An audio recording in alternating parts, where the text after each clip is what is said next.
Oi pessoal, meu nome é Camila, eu sou nutricionista e o módulo que a gente vai trabalhar hoje é microbiologia e seguridade nutricional na agroindústria.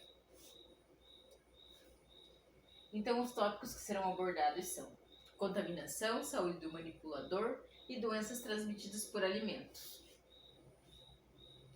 Contaminações. Então as contaminações dos alimentos elas podem causar as chamadas intoxicações ou toxo-infecções alimentares, que geralmente acometem o trato gastrointestinal, causando vômitos, náuseas, diarreias e também outros sintomas. Então, os fatores que contribuem para essa contaminação são a limpeza, desinfecção de equipamentos deficientes, alimentos sem procedência, saneamento deficiente, práticas inadequadas de manipulação, pessoas infectadas, principalmente os manipuladores, e ingredientes crus contaminados. Então, existem 3 tipos de contaminações. A contaminação física, que é a presença de um objeto dentro do alimento, pode ser um pedaço de embalagem, um parafuso, um pedaço de unha. A contaminação química, que é causada por produtos químicos, é muito comum nas indústrias de alimentação, a contaminação química quando o manipulador trabalha em 2 funções ao mesmo tempo. Por exemplo, trabalha manipulando o alimento e também na parte da limpeza. Existe também a contaminação biológica, que é a ação dos micro-organismos no alimento. Então, em grande quantidade, esses micro-organismos podem causar as doenças transmitidas por alimentos. Então, o que acontece para que ocorra essa contaminação? A falha na escolha do produto, técnica de conservação dos alimentos inadequada, técnica de preparo e nas normas de higiene. Então, para ajudar vocês, donos da agroindústria, os manipuladores dos alimentos, existe o Manual de Boas Práticas de Fabricação. Então, o que são as boas práticas de fabricação? São práticas de higiene que devem ser obedecidas pelos manipuladores desde a escolha e compra dos produtos a serem utilizados no preparo do alimento até a venda para o consumidor.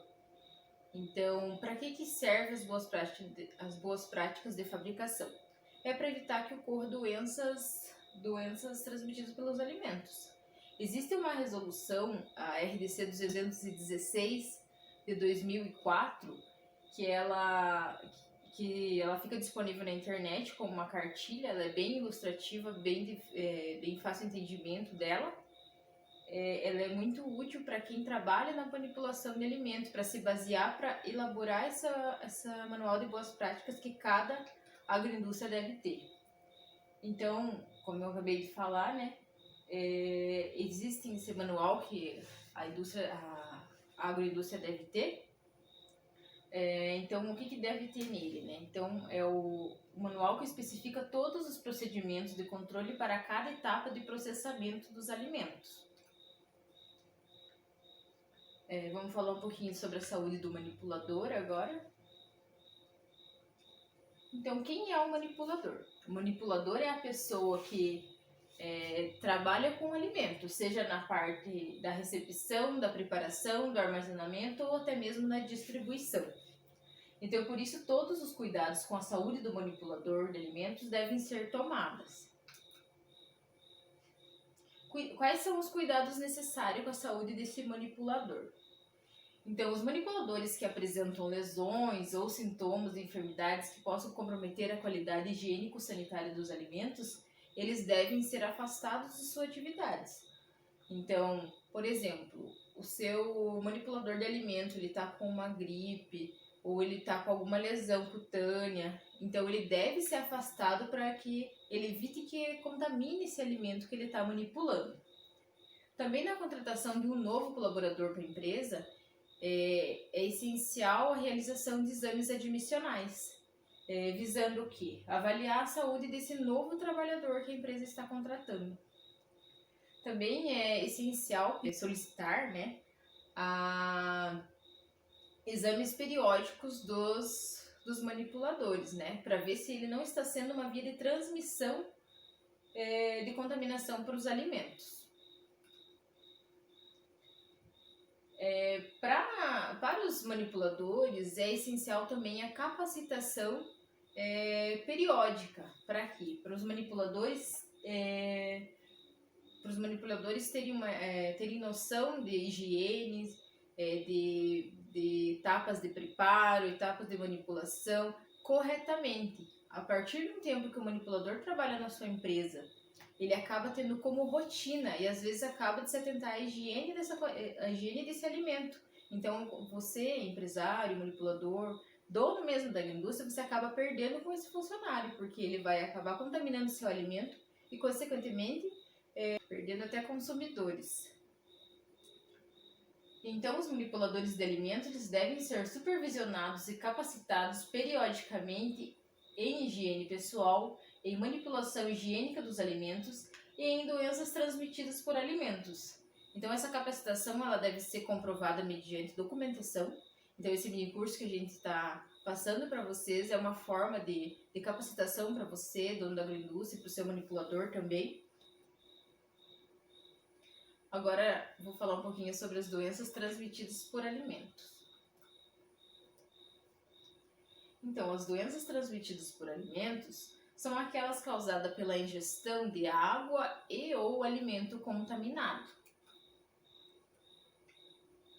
Então, os principais causadores de doenças transmitidas por alimentos estão a salmonela, Escherichia coli, o Staphylococcus aureus, os coliformes, bacilos cereus, rotavírus e o norovírus. Então, o que pode fazer para acontecer essas doenças transmitidas por alimentos? Então, o saneamento e a qualidade de água serem impróprios para o consumo, a higiene pessoal, né? Vale lembrar que o manipulador que vai estar diretamente em contato com o alimento, ele não deve utilizar alianças, unhas compridas, barba, né? E sempre a utilização de touca dentro da agroindústria e dos EPIs necessários. Também, uma outra forma de ocorrência de doenças transmitidas por alimentos é o consumo de alimentos contaminados. Então tem a salmonela, né, que é uma bactéria que causa intoxicação alimentar. E em casos raros pode provocar graves infecções, até mesmo a morte. Então a transmissão acontece pela ingestão de alimentos contaminados como fezes de animais, como galinha, porcos, répteis, anfíbios, vacas e até mesmo seu animal doméstico, como o gato e o cachorro. Também os sintomas são diarreia, vômitos, febre moderada, dor abdominal, mal-estar geral, cansaço, perda de apetite e calafrios.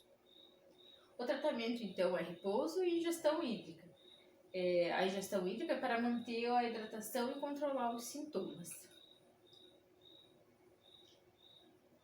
Outro micro-organismo é o Staphylococcus aureus, que é uma bactéria que está naturalmente presente nas membranas mucosas de todos os animais de sangue quente. A transmissão, então, é pelo contato direto com uma pessoa infectada, usando um objeto contaminado ou ao inalar pequenas gotículas infectadas. Os sintomas náusea, vômito, por vezes até acompanhados de diarreia e dores abdominais. Então, o tratamento é o uso de antibiótico recomendado pelo médico. Os coliformes, então, eles são bactérias utilizadas em larga escala nas medições microbiológicas que testam a qualidade da água e de alimentos para que as pessoas os consumam sem riscos maiores. Então, quando vai fazer uma análise de água e o número de coliformes totais e fecais derem alto, quer dizer que a tua água está contaminada. Então, quanto mais a presença desses coliformes na tua água, ela está muito contaminada.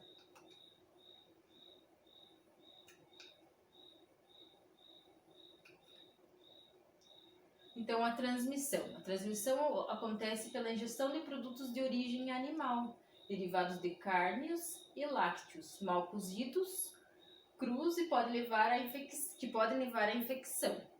Os sintomas são dores abdominais, diarreia, náuseas e vômitos.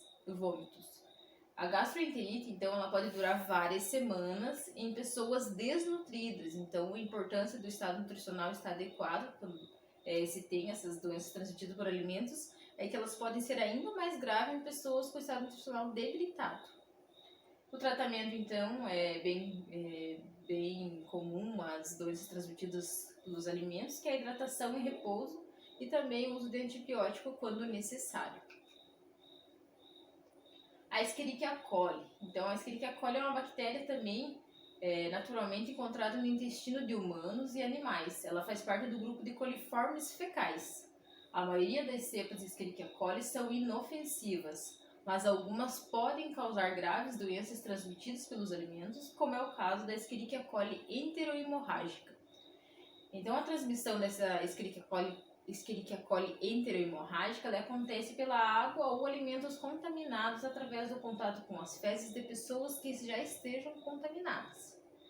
Então, os sintomas são cólicas abdominais severas, forte diarreia, inclusive a presença de sangue na diarreia, né? Vômitos e febre também pode ocorrer. O tratamento: repouso e ingestão hídrica. O rotavírus. Então, o rotavírus é uma doença comum em criança e é causada por 7 tipos diferentes de sorotipos, mas da mesma espécie microbiana. Porém, apenas 3 podem infectar o ser humano. Então, ela é muito comum quando a criança começa a frequentar a escola, devidamente por ela ser transmissão oral fecal, né? Então, acontece lá na escola, quando dá um surto, né, todas as crianças acontece de estarem contaminadas. Então, acontece, como eu acabei de falar, por via oral fecal-oral, pelo contato direto entre as pessoas, por utensílios, brinquedos, água e alimentos contaminados. Os sintomas: diarreia, febre e vômitos. Bem característica de doenças transmitidas por alimentos. O tratamento: hidratação e repouso, e em casos mais graves também é necessário acompanhamento médico. Então, a prevenção dessas doenças transmitidas por alimentos. O principal: lavagem de mãos. Manipulador entrou na agroindústria, na cozinha, deve-se lavar as mãos. Essencial lavagem de mãos na agroindústria. Separar os alimentos crus dos cozidos para que não aconteça uma contaminação cruzada, né? O que é uma contaminação cruzada? A contaminação cruzada é quando você está cortando uma carne em alguma determinada bancada, né? Por exemplo. E depois você vai cortar um hortifruti. Isso daí você vai estar contaminando o teu hortifruti. Forma de armazenamento e conservação inadequada, né? Então, sempre verificar a temperatura da tua área de estocagem. Então, quando você compra carne, o armazenamento deve ser adequado, né? O que acontece, acredito que na agroindústria de vocês isso não acontece, mas o que normalmente acontece, né, em alguns lugares é a caixa de papelão presente na câmara fria. Então, a conservação é erradíssima, né? Sabendo que o papelão ele armazena diversos micro-organismos, aí pode estar acontecendo a tua contaminação. A forma de descongelamento de carne também deve ser refrigerado e não em cima de bancadas, né? A gente sabe disso. Se atentar então à validade dos produtos, sempre observar a data de validade para você não comprar um produto com um período pequeno para ser utilizado. Ou senão você tem que descartar esse produto porque já está com a data de validade vencida. Então, a limpeza dos utensílios também, a utilização de facas, bancadas deve ser feito regularmente, né, com hipoclorito de sódio. Água e alimentos de boa procedência para que você não contamine seu alimento. E a cocção de alimentos, né? Então, isso para os alimentos que necessitam dessa cocção. Agora eu vou falar um pouquinho sobre a rotulagem nutricional. Então, a rotulagem nutricional são as informações contidas no rótulo a fim de informar o consumidor sobre as propriedades nutricionais que contém no alimento. Então, a rotulagem é uma maneira utilizada pelo fabricante para indicar a composição do alimento, né? Então neles vai constar todos os ingredientes que aquele alimento contém. Então é uma via de comunicação entre os produtos e os consumidores, né? Avisando que tipo, que quantidade de caloria, de micro e macronutrientes contém esse alimento. As informações devem ser claras, porque o público é leigo, ele não tem a obrigação de saber o que são quilocalorias, palavras difíceis, né? Evitar esse tipo de informação. E também ele é uma ferramenta para conhecer a composição do alimento e que pode fornecer uma base para as escolhas do consumo de alimento pelo público.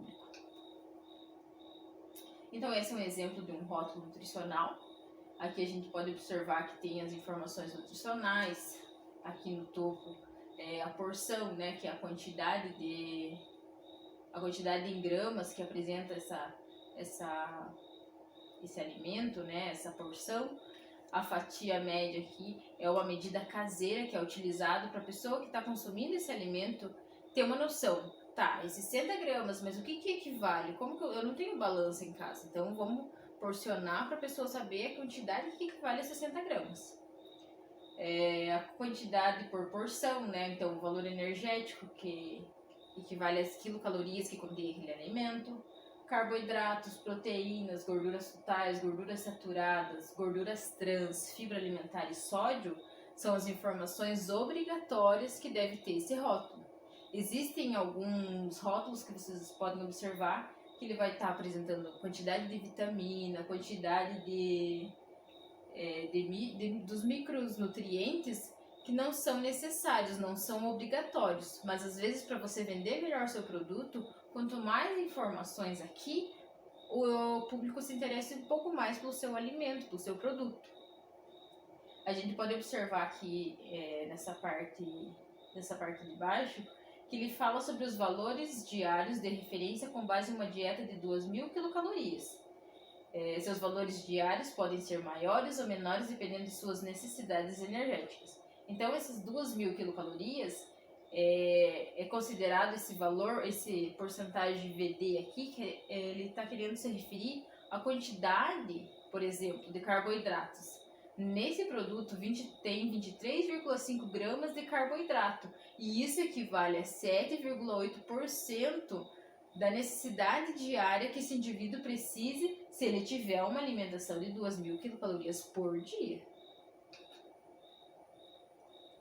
Então, qual a importância em seguir a receita, né? Quando vocês apresentam para o profissional que vai fazer a tua tabela nutricional, vocês apresentam uma receita. Nessa receita tem a quantidade de carne, a quantidade dos condimentos, a quantidade das especiarias que vai conter naquele alimento. Então, quando você vai preparar seu alimento lá na agroindústria, você deve seguir exatamente o que você passou para o profissional para ele colocar aquilo no rótulo e o consumidor estar comprando aquilo que está escrito ali. Então, a importância é saber o rendimento também do teu produto. Se você coloca uma quantidade diferente, o teu produto vai render de forma diferente. Isso você pode estar tendo prejuízo com esse produto. Também manter um padrão na preparação. É interessante que a pessoa que pede esses alimentos seja sempre a mesma, use a mesma frequência, a mesma rotina de pesagem, porque daí não vai ter a confusão de ser adulterado esse produto. Também não alterar as quantidades de macro e micronutrientes e calorias por porção. Isso acontece quando você muda a receita. Se você mudou a receita, vai mudar essas quantidades. Então, por isso é interessante esse cuidado. Também é necessário pensar que se você muda, se você muda esse produto, o teu consumidor está comprando aquela receita que foi feita a rotulagem nutricional. Se você adultera, você está enganando o teu consumidor. Então, por isso que não deve vender um produto adulterado. O consumidor tem o direito de saber que o que ele está comendo é o que está escrito naquele rótulo nutricional. Então, essas são as referências que eu utilizei. Eu queria agradecer pela oportunidade de estar participando desse mini curso, ao Darlan, ao Ivanders que me convidaram. Obrigada.